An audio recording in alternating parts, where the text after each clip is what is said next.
Welcome back. Moving on to this, you have the breaking news item from last week where we discussed the Department of Justice suing the Commonwealth of Virginia because they were removing voters from their rolls who were ineligible to vote because they do not have American citizenship.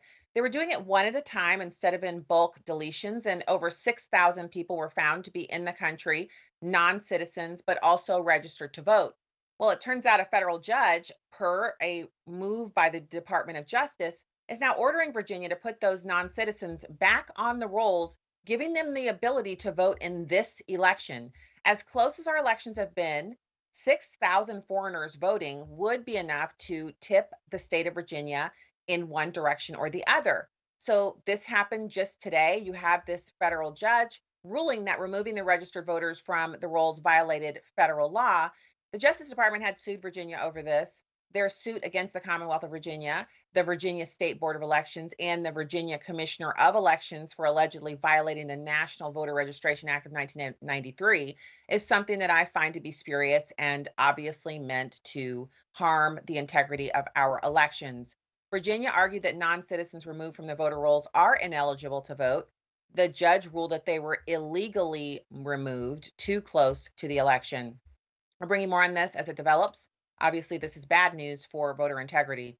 Turning now to Kamala Harris, there's a reason why all of these illegal aliens are in the country, and that is because the Democrats plan to give them amnesty. A new report reveals that a massive number of illegal immigrants are benefiting from something called quiet amnesty, which is provided by the Harris Biden administration.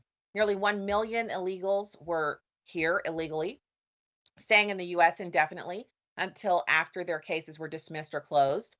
And this also is a scenario which includes those who are here illegally after the Department of Homeland Security failed to file necessary documentation.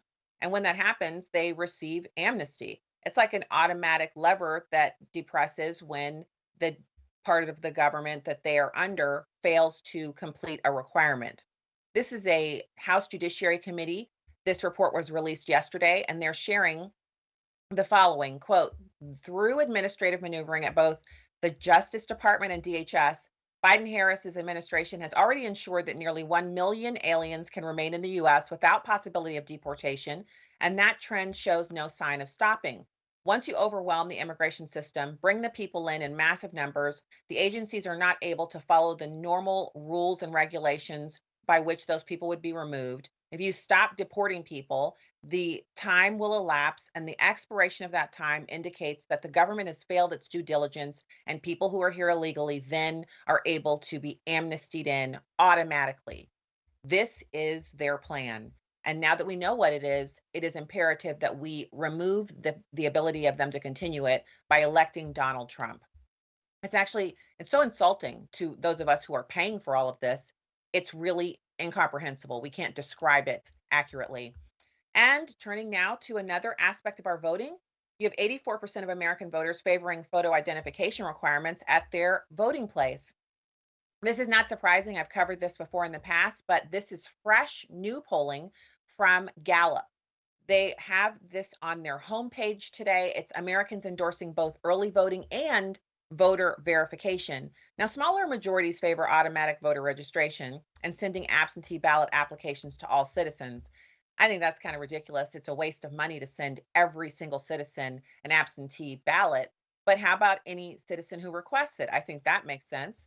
And I think it makes sense for us to pay attention to what the polls say on this issue because an overwhelming majority at 76% that favor early voting and 84% who favor requiring photo identification to vote and 83% who favor providing proof of citizenship when registering to vote for the first time means that a huge portion of Democrats support this. That means that we should go ahead and move forward with these new innovative concepts. Only citizens voting, showing an ID when you vote to make sure you can't vote more than once, and of course, allowing early voting. I voted today, and it took me an hour and a half to get through the line. And that was at the second early voting location that I went to. The first one also had a lengthy wait with a line that was wrapped around the building. This is after we tried yesterday to vote. The line was shorter, but we thought it was too long, not knowing that the lines would be this long today. So people are interested in this election. Voters are engaged. Republicans are voting early, which is a new thing for people in the GOP.